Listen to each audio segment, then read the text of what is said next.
السلام علیکم ورحمۃ اللہ وبرکاتہ۔ بسم اللہ الرحمن الرحیم۔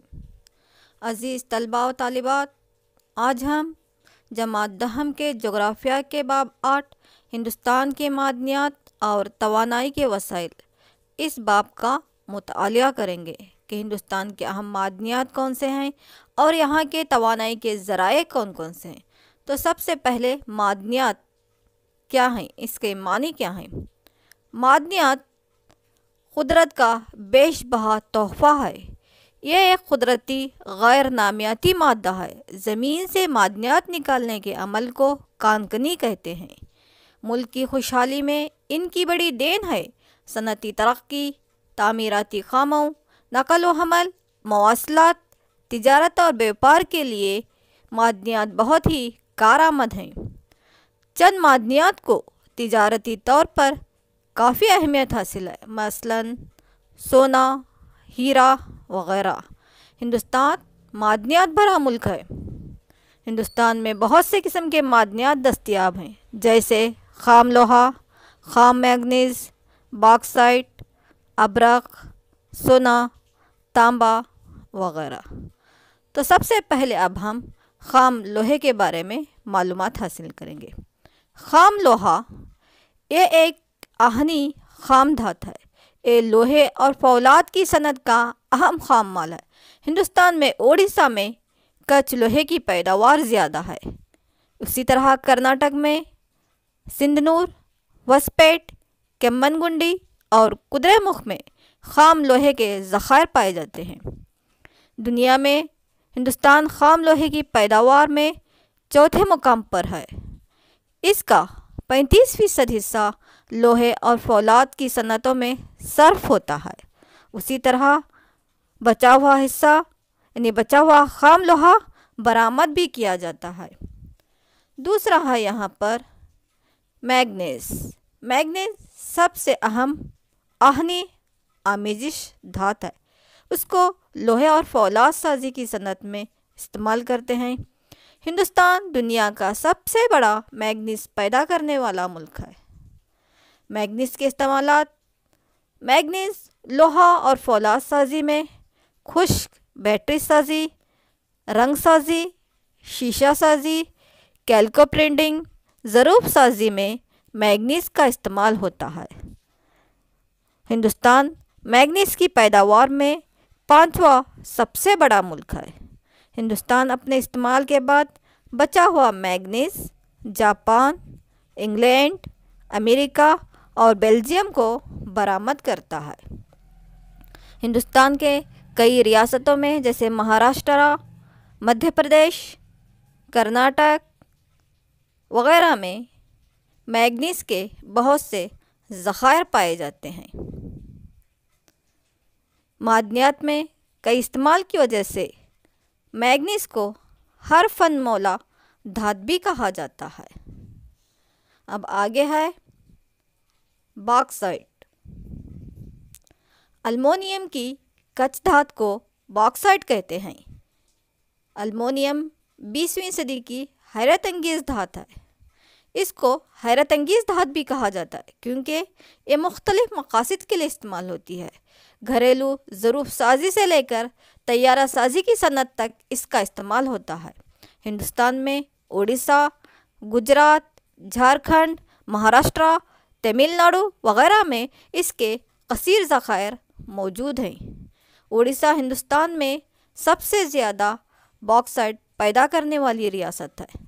اسی طرح سے مہاراشٹرا، چھتیس گڑھ، ستارا، کولہاپور مہاراشٹر کے اہم مقامات ہیں۔ آندھرا پردیش کے وشاکھاپٹنم، تمل ناڈو کے سیلم، کرناٹک کے شمالی کینرا، بیلگام، چکمگلور ضلع میں باکسائٹ کے بہت سے ذخائر موجود ہیں اور ان کی صنعتیں بھی یہاں ہوا کرتی ہیں۔ آگے ہے ابرق۔ ابرق یہ ایک غیر آہنی دھات ہے۔ اسے پھوڑ کر پیلا ورق نما بنایا جاتا ہے۔ یہ شفاف اور تپش مدافعت پسند ہوتی ہے۔ ابرق کے اوراق کا استعمال برقی صنعت، ٹیلی فون، ہوائی جہاز، موٹر گاڑیوں کی صنعت، سلکی پیغام رسانی میں ہوتا ہے۔ ہندوستان میں آندھرا پردیش ابرک پیدا کرنے والی سب سے بڑی ریاست ہے۔ اس کے علاوہ راجستھان، جھارکھنڈ، بہار، گجرات، مہاراشٹر، اڑیسہ، کرناٹک، تمل ناڈو اہم ریاستیں ہیں۔ ہندوستان دنیا میں ابرک پیدا کرنے کے ساتھ ساتھ برآمد کرنے والا سب سے بڑا ملک ہے، لیکن چند سالوں سے ابرک کی برآمدات میں کمی آئی ہے، کیونکہ کئی ممالکوں نے مصنوعی ابرک کی پیداوار کر رہے ہیں یا ابرک کے متبادل چیزوں کا استعمال کرنے کی وجہ سے ابرک کی برآمد میں کمی آئی ہے۔ تو یہ تھے چند ایک معدنیات۔ اب توانائی کے وسائل کے بارے میں پڑھیں گے۔ وہ ذرائع جو توانائی کی پیداوار کے لیے لازمی ہوتے ہیں توانائی کے وسائل کہلاتے ہیں۔ ان کی بھی بڑی اہمیت ہے۔ ملک کی معاشی ترقی اور لوگوں کی معیار زندگی کو بلند کرنے کے لیے توانائی کے وسائل ضروری ہیں۔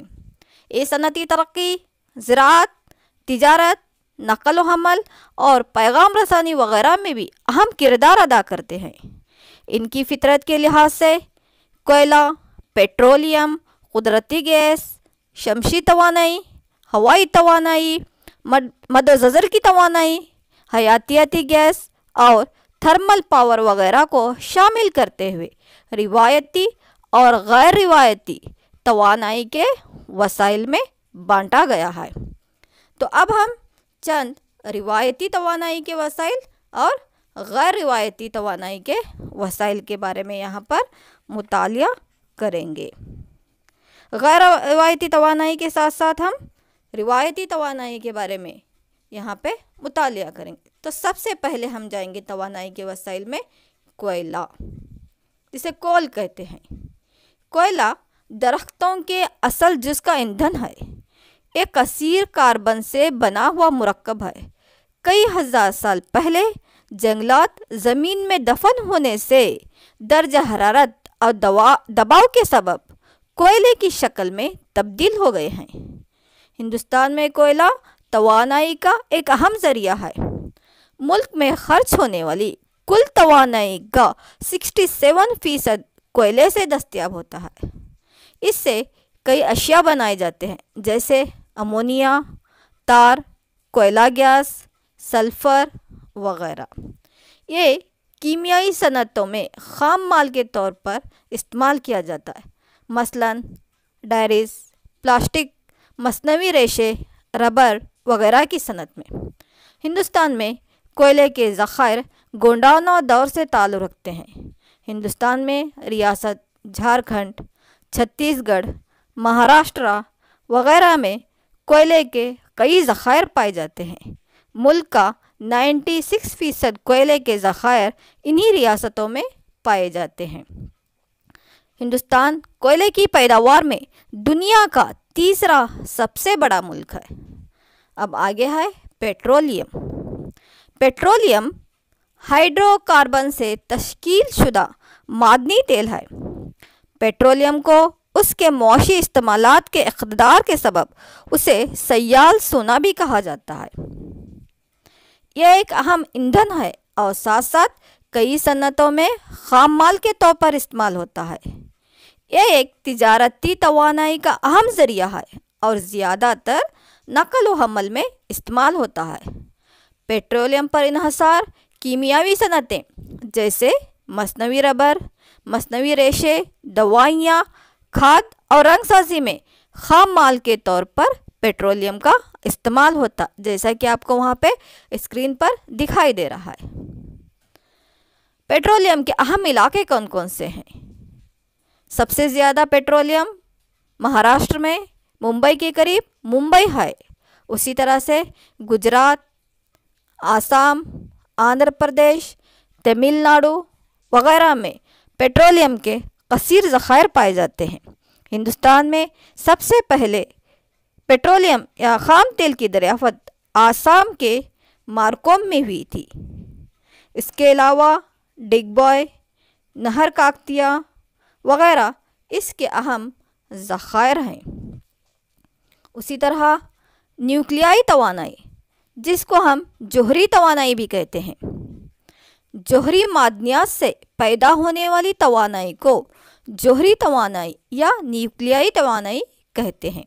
ہندوستان میں توانائی کی مانگ میں اضافہ ہوا ہے کیونکہ توانائی کی پیداوار وقت کی ضرورت کو پورا نہیں کرتی، اس لیے ہندوستان جوہری پیداوار پروگرام کے قانون وضع کیا ہے۔ اسی کے تحت کئی جوہری توانائی کے مراکز بھی قائم کیے گئے ہیں۔ ہندوستان ایٹمی یا جوہری ذخائر سے مالا مال ہے، مثلاً یورینیم، تھوریم وغیرہ، جو جوہری یا نیوکلیائی توانائی پیداوار کے لیے لازمی ہوتے ہیں۔ ہندوستان میں سب سے پہلے جوہری توانائی کا مرکز 1969 میں تاراپور میں قائم کیا گیا۔ اس کے علاوہ 7 اہم یہاں کے نیوکلیائی مراکز یا پلانٹ ہیں۔ وہ کون کون سے ہیں؟ مہاراشٹر میں ممبئی کے قریب تاراپور، راجستھان میں رانا پرتاپ ساگر، اتر پردیش میں نیرورا، تمل ناڈو میں چنئی کے قریب کلپاکم، گجرات میں ککرپارا، کرناٹک میں کاروار کے قریب کائیگا اور تمل ناڈو میں کندم کولم۔ پھر بھی ہمارے پاس میں توانائی کی قلت ہونے کی وجہ سے آبی برقی قوت بھی یہاں پر کثیر مقدار میں تیار کی جاتی ہے۔ آبی برقی قوت جس کو ہم ہائیڈرو الیکٹریسٹی کہتے ہیں، اس سے کیا مراد ہے؟ بالائی حصوں سے پانی کا تیز رفتار گرنے سے بجلی تیار ہوتی ہے، اسے آبی برقی قوت کہتے ہیں۔